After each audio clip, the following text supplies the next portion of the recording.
राधे राधे, जय श्री राधे श्याम। नर्मदा नदी के परम पावन पुलिन पर आज ये जो आश्रम है, सुंदर सा आश्रम जिसके आपने दर्शन किए होंगे। अभी 2-3 दिन पहले ही हमने यहाँ पर एक सुंदर सा व्लॉग शूट किया था। इस आश्रम के दर्शन आपको कराने के लिए हमने तो किए यहाँ पे आके। जंगल वाली माता इस आश्रम का नाम है। और यहाँ पर 2 युवा संत जो कि सगे भाई बहन हैं, एक ही माता पिता के शरीर से उन्होंने जन्म लिया है, नीलम बाबा और साध्वी राधिका दीदी। तो परसों उनका जन्मदिन था, राधिका दीदी का, और हमने इस आश्रम का व्लॉग भी शूट किया। आपने शायद वो देखा होगा। बहुत सुंदर आश्रम है, तो आप उसके दर्शन अवश्य कीजिएगा। तो आज हम एकांतिक वार्तालाप में आपके साथ जिन भक्त की या जिन महान संत की चर्चा करने वाले हैं, सौभाग्य से हमारा और आपका ये बहुत बड़ा सौभाग्य है कि हम उनको आज साक्षात रूप में देख पा रहे हैं। वैसे तो अनंत संत हुए हैं भारत में, अनंत भक्त हुए हैं हर युग में, हर काल में, और जिनके चरित्र हम श्रवण भी करते हैं, सुनते भी हैं। लेकिन प्रत्यक्ष में अगर हमारे जीते जी कोई साक्षात में सशरीर कोई ऐसे संत, भगवत प्राप्त संत अगर मौजूद होते हैं, तो उनकी मौजूदगी का जो प्रभाव पड़ता है वो, और ऐसे दूसरे अन्य संतों के चरित्र और कथन श्रवण करने में जितनी गति हमारी नहीं आती है भक्ति में, अध्यात्म में, उतनी गति इनकी सशरीर मौजूदगी होने से होती है। तो आप समझ ही हुए, हम परम पूज्य वृंदावन के महान संत श्री प्रेमानंद जी महाराज के बारे में आज थोड़ी सी चर्चा करने वाले हैं। और वैसे तो जो लोग उनका सत्संग नियमित रूप से सुनते हैं, 1 घंटे का उनका 1.5 घंटे करीब का एक सत्संग आता है, तो बहुत सारा चरित्र जो है, कुछ ऐसे जो भी जिनके जीवन की घटनाएं हैं, उनकी शुरू से जो यात्रा रही है अभी तक की, तो कुछ ऐसे बीच में प्रसंग आते हैं, तब तो वो उनका जिक्र करते ही हैं। तो बहुत लोग जो उनका सत्संग सुनते हैं, तो उनको तो प्रेमानंद जी महाराज के बारे में लगभग सब कुछ ही, उनके चरित्र के बारे में पता ही होगा। फिर भी कहते भी हैं, भगवान कहते हैं कि थोड़ा समय जो हम और आप या कोई भी भगवान के चरित्रों के गायन में, भक्तों के चरित्र के गायन में मतलब उनका कथन करना, उनका श्रवण करना, उनके चरित्रों को बोलना, उनके चरित्रों को सुनना, ये जितना हम करते हैं उतना वो चरित्र जो है उनके कथन श्रवण से ही वो हमारे जीवन में उतरने लगते हैं। कि वो ऐसा इसलिए होता है कि जिस चीज़ का हम मनन करते हैं, चिंतन करते हैं, जिस चीज़ को हम का विचार करते हैं, जिस चीज़ को सुनते हैं, जो कुछ बोलते हैं, जो कुछ देखते हैं, वो धीरे धीरे हमारा हिस्सा बनता जाता है और हम वैसे बनते जाते हैं। तो परम पूज्य प्रेमानंद जी महाराज की कृपा से हम जैसे जीवों के लिए जो आज बहुत आसान भाषा में वेद के, पुराण के, गीता जी के, रामचरितमानस के जो गूढ़ रहस्य हैं, जिनको कि जीवन भर पाठ और अध्ययन करने के बावजूद भी उनके जो गूढ़ अर्थ है, जो छुपा हुआ अर्थ है, आध्यात्मिक अर्थ है, उसकी हमको झलक भी नहीं मिल पाती है। वो सिर्फ एक उनके वाणी से, कथन सुनने से हमको समझ में आ जाती है। वो इसलिए ऐसा होता है क्योंकि उनका जो है शास्त्रों का उनको अपने जीवन में अनुभव भी रहता है। और उन्होंने शास्त्रों में जो बातें लिखी रहती हैं, जिसको भगवत साक्षात्कार कहते हैं, तो उन्होंने भगवान को भी आर पार एकदम जैसे कि हम और आप आमने सामने बैठ के बात करते हैं वैसे देखा होता है। तो वो चलते फिरते यानी कि सशरीर शास्त्रीय होते हैं, इसलिए हमें उनकी बातें जल्दी समझ में आती है। और जितनी सरल भाषा में, जितने सुंदर उदाहरणों से वो हम जैसे नासमझ लोगों को, क्योंकि हम नासमझ ही हैं, समझदार होते तो हमारी संसार में इतनी भटकाव वाली स्थिति ना होती, हम जो है सुख दुखों से ऐसे जूझ ना रहे होते, हमारे मन में अशांति ना होती। तो वो जितनी सरल भाषा में आज बहुत गूढ़ रहस्य समझा पा रहे हैं, उससे हम सब लोगों का उद्धार हो रहा है, हमारा और आपका सबका सौभाग्य है।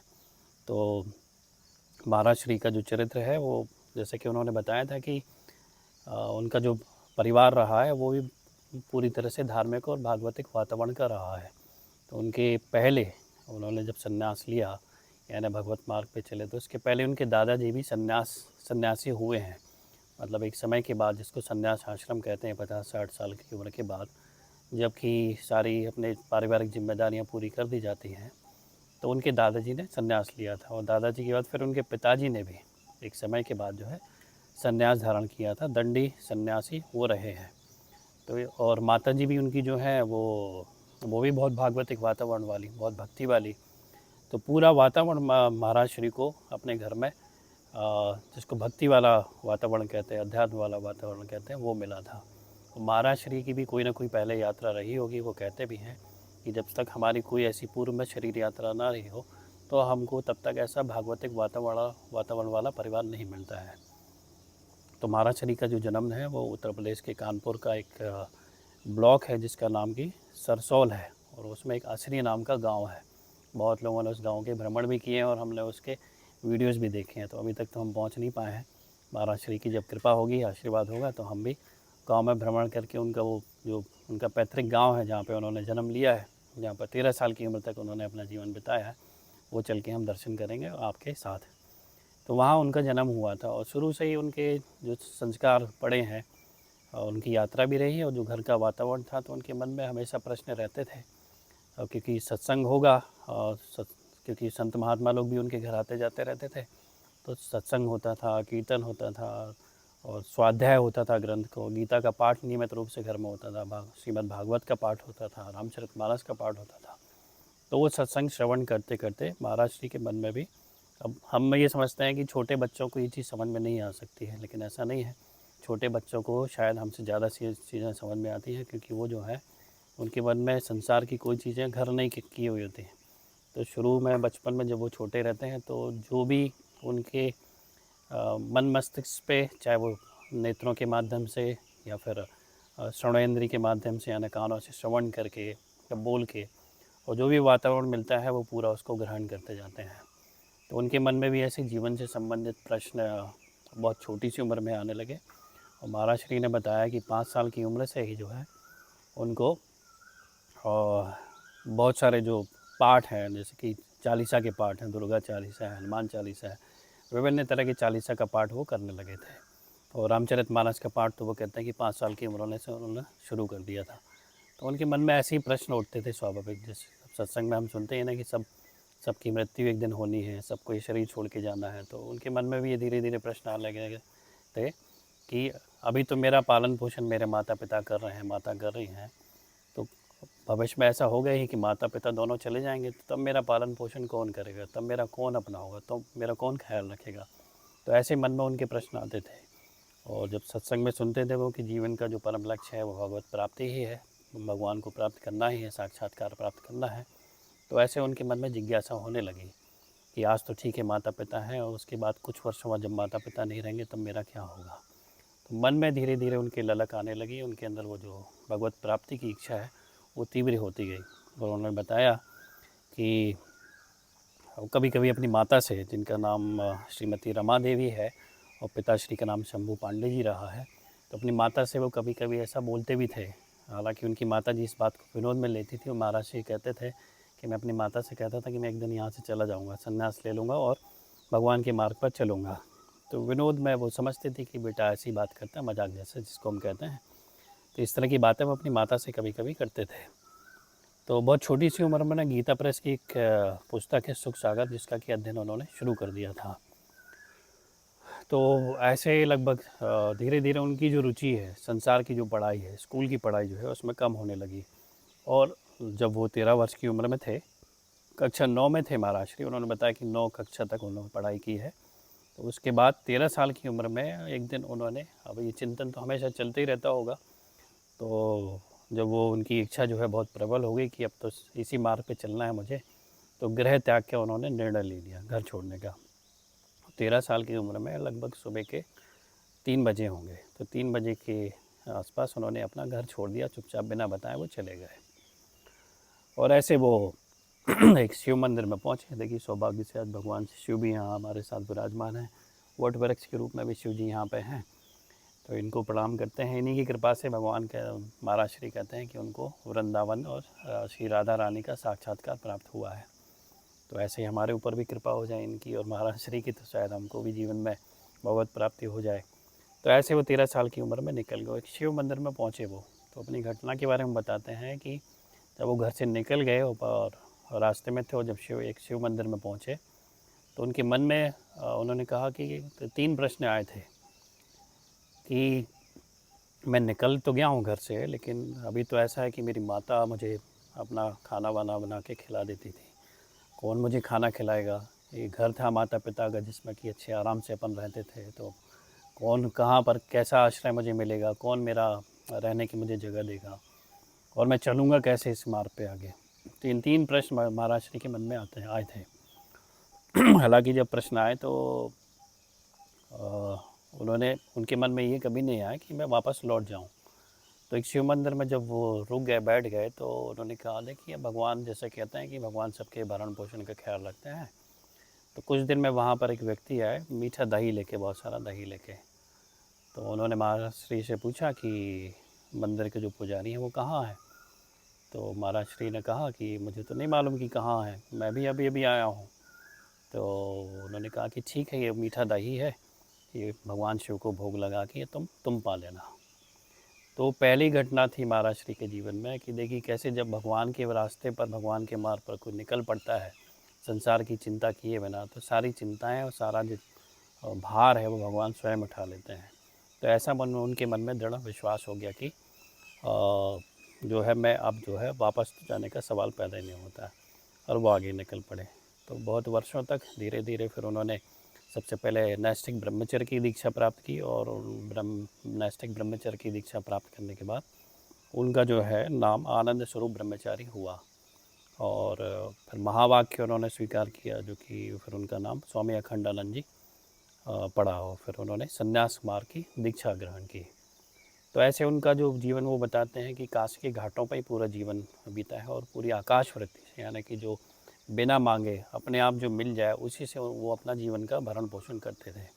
और बहुत छोटी सी उम्र में वो बताते हैं महाराज श्री कि उनके जो गुरु रहे हैं वो रात को 2 बजे 2:30 बजे उनको उठा देते थे। वो कहते हैं कि मैं तख़्त के नीचे ही सोता था, छोटा सा था। तो महाराज श्री उनके गुरु जो है, और जब वो विश्राम करते थे तो उनका भी दिनचर्या थी, 2-2:30 बजे उठ जाते थे, और उनको उठा के नाम जप के लिए उन्होंने उनको वो कहते थे कि चल उठ उठ बच्चा उठ, नाम जप कर, देख सारी दुनिया उठ गई, ये सब मेहनत करते हैं, तू भी मेहनत कर, सोने का समय नहीं है। तो वह छोटी ही उम्र से जो आज उनकी जो दिनचर्या है, जो हम जब पहली बार हमने जो दिनचर्या देखी और सुनी, तो हम तो ये सोचे कि थी भाई ये दिनचर्या जो हमारे लिए तो असंभव है, और अभी भी असंभव ही है। रोज़ कभी कभार ऐसा हम कर लें बात अलग है, लेकिन रोज़ इस तरह की दिनचर्या कर पाएँ तो ये तो भगवत कृपा है, और ऐसे सामर्थ्यशाली महापुरुष ही इसको कर पाते हैं। तो नाम जप जिसका कि राधा नाम हो, चाहे कृष्ण नाम जप हो, चाहे राधा राम नाम का जप हो, या भगवान शिव का नाम जप हो, वो कहते हैं कि नाम जप की महिमा जो है बहुत शुरू में ही उनके गुरु से उनको प्राप्त हो गई थी। और जो आकाश वृत्ति वाली है कि जीवन आकाश वृत्ति से बिताना है, ये उनको बहुत छोटी उम्र में अपने महाराज श्री से, जो शुरू में उन्होंने दीक्षा ली थी, उनसे ये ज्ञान प्राप्त हो गया था। और यही उनका सबसे बड़ा मूल मंत्र है कि एक व्यक्ति अगर सिर्फ, कहते भी ग्रंथों में लिखा भी है, रामचरितमानस हो चाहे दूसरे ग्रंथ हो, कि भगवान का नाम जप और नाम कीर्तन ये कलयुग के सबसे बड़े साधनों में से है भगवान की प्राप्ति के लिए, क्योंकि दूसरे साधन हो नहीं सकते हैं। यज्ञ आदि हैं, योग है, तपस्या है, ये सब जो है कलयुग का न तो वैसा वातावरण है, न कलयुग के लोगों की ऐसी क्षमता है कि उनको कर सकें। और जैसे यज्ञ आदि है तो उसमें जो घी वगैरह प्रयोग होता है, दूसरी सामग्री होती है, वो इतनी अशुद्ध होती है कि उससे यज्ञ आदि से जो हमारा अभीष्ट है, जो हमारा लक्ष्य है, वो प्राप्त हो नहीं सकता है। तो नाम जप, कलयुग केवल नाम आधारा, कहते भी ऐसा कि कलयुग का सिर्फ एक नाम ही है भगवान का नाम, जो कि आधार है सारे दुखों के नाश के लिए और भगवत प्राप्ति के लिए। तो एक नाम जप अगर आदमी पकड़ ले, भगवान महाराज श्री कहते हुए, बहुत लोग पूछते हुए कि महाराज श्री अब सारे चीज़ों के बाद सिर्फ नाम जप का ही क्यों आखिरी में पकड़ाते हैं कि नाम जप करो। तो इसलिए वो कहते हैं कि जो हमें बल चाहिए, आध्यात्मिक बल चाहिए, वो नाम जप से ही मिल सकता है।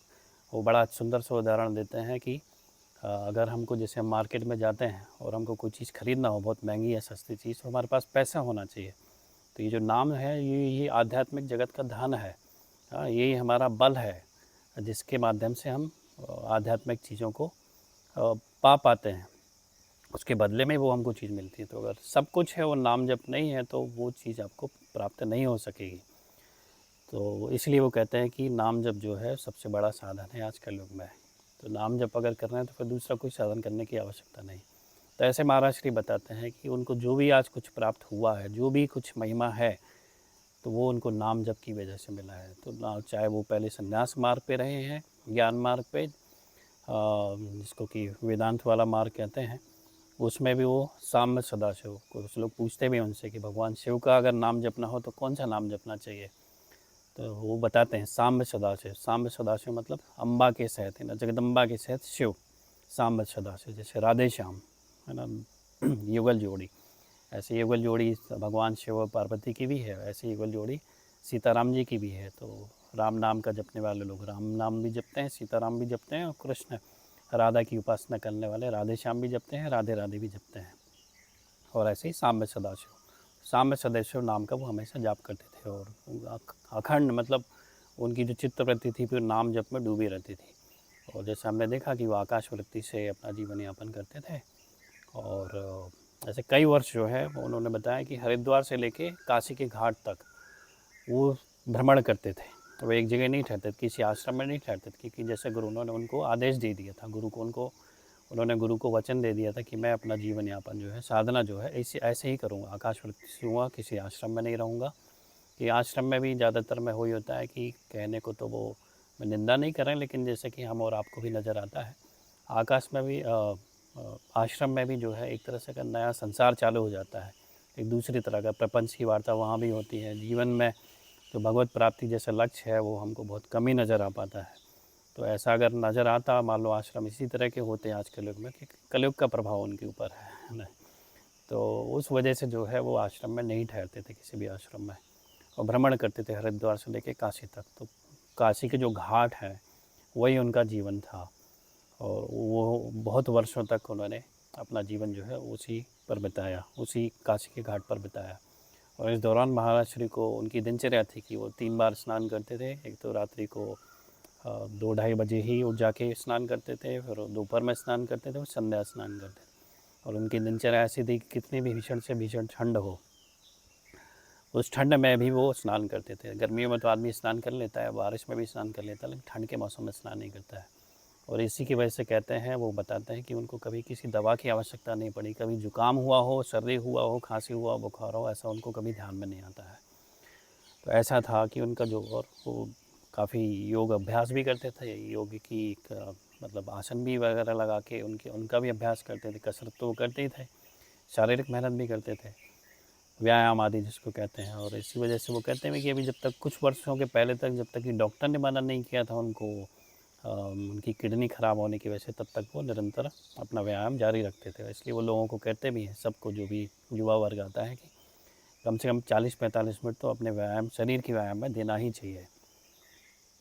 तो इसी दौरान उनको महाराज श्री को भगवान शिव का साक्षात्कार भी हुआ। तो ये उनकी दिनचर्या थी। काशी विश्वनाथ का नियमित वो दर्शन करने जाते थे और भ्रमण करते थे। जब मतलब काशी भ्रमण के दौरान दूसरी जगह पहुंच गए तो वहाँ तो उस समय तो नहीं पहुंच सकते काशी विश्वनाथ, लेकिन जब भी काशी में रहते थे, काशी घाटों पे नियमित उनकी दिनचर्या थी। 3 समय स्नान करना, जो गुरु ने मंत्र दिया है उसका निरंतर जाप करते रहना, नाम का जाप करते रहना, और काशी विश्वनाथ जी के दर्शन करना नियमित रूप से। तो ऐसे उनको फिर भगवान शिव के भी दर्शन हुए। और वहीं पर महाराज श्री ने बताया कि उनको प्रत्यक्ष में तो कभी मिले नहीं थे, जो हनुमान प्रसाद पोद्दार जी हैं, जिनको भाई जी के नाम से सब लोग जानते हैं इस आध्यात्मिक भक्ति के जगत में, जो कि प्रधान संपादक रहे हैं गीता प्रेस के। और गीता प्रेस की कृपा से ही आज जो है हम जैसे सभी लोगों को हमारे जो धार्मिक ग्रंथ हैं बहुत सुलभता से और सस्ते दामों में उपलब्ध हो रहे हैं। तो उस समय कल्याण पत्रिका के संपादक रहे हैं भाई जी श्री हनुमान प्रसाद पोद्दार, और उनको खुद को राधा कृष्ण का साक्षात्कार हुआ। तो वो भी खुद एक गृहस्थ रहते हुए बहुत महान संत हुए हैं। तो जिन लोग की धर्म में रुचि है, अध्यात्म में रुचि है, वो हनुमान प्रसाद पोद्दार जी का नाम तो जानते हैं। तो उनको भी उनके दर्शन हुए थे। और जो उनकी यात्रा फिर वो काशी से जो वृंदावन की तरफ मुड़ी है, उसमें भाई जी श्री हनुमान प्रसाद पोद्दार जी का की बहुत महत्वपूर्ण भूमिका है। तो उनको वो गुरु रूप में ही देखते हैं महाराज श्री, और गुरु रूप में भी देखते हैं, और साक्षात सहचरी के रूप में भी देखते हैं, राधा कृष्ण की सहचरी के रूप में। तो ये उनकी यात्रा रही है काशी विश्वनाथ, मतलब बचपन से लेके 13 साल की उम्र में जब वो निकले और काशी तक की। तो काशी के बाद फिर वृंदावन की कैसे यात्रा रही है उनकी, क्या उनका अनुभव रहा है, वो हम अगले सेशन में आपसे चर्चा करेंगे। तो आप जो है बताइएगा कि महाराज श्री का ये जो पहला पार्ट है चरित्र का आपको कैसा लगा, और इसमें कोई बात मिस हो रही होगी जो उनकी पिछली काशी तक की यात्रा से संबंधित थी, तो वो हम अपने सेशन में शुरू करेंगे, मतलब उसको जारी रखेंगे, उसको उसमें कथन श्रवण कर लेंगे उसका। तो आप अपना ख्याल रखिए, और महाराज श्री का जो सबसे मूल मंत्र है नाम जप, उसका जितना अभ्यास कर सके करते रहिए। कि जब भी हमारे दिमाग का मीटर गर्म होना शुरू होता है ना, जब भी कोई शोक, चिंता, भय जैसे हमको कुछ सताने लगता है ना, टेंशन जैसे होने लगता है, तो हमारा मशीन गर्म होने लगता है। तो मैं तो ये अपने अनुभव के आधार पे कह रहा हूँ कि मेरा निरंतर तो नहीं होता, लेकिन जैसे ही वो ट्रिगर मिलता है कि मशीन गर्म हो रही है किसी वजह से, क्योंकि संसार और संसार की चीज़ों का चिंतन होगा ना, तो मशीन तो गर्म होगी ही होगी। मतलब वही जो जिसको हम शोक, चिंता, भय और या शांति वगैरह कहते हैं, तो जैसे ही नाम जपना शुरू करते हैं ना, तुरंत क्या उससे उसका चिंता, उसका कनेक्शन बढ़ जाता है और तुरंत रिलीफ मिलता है, क्विक रिलीफ जिसको कहते हैं। आज हमको तो क्विक रिलीफ ही चाहिए, उसकी हमको आदत पड़ गई है, तुरंत दवा काम करनी चाहिए, असर करनी चाहिए। तो नाम जब वाकई में एग्जैक्टली वैसे ही, आप दूसरे समय कोई नाम जब करें चाहे ना करें, लेकिन जब भी आपके दिमाग में कुछ थोड़ा सा भी तनाव किसी भी चीज़ को लेकर होना शुरू होता है ना, आप 1 मिनट ही सही नाम जो है, जो भी नाम, राम है, चाहे राधा है, चाहे कृष्ण है, चाहे शिव है, वो मन ही मन जपना शुरू करिए, आप देखना आपको तुरंत रिलीफ मिलता है। ये मैं अपने अनुभव के आधार पे बोलता हूँ। तो आप अपना ख्याल रखिए, मिलते हैं फिर अगले सेशन में, तब तक राधे राधे, जय श्री राधे श्याम।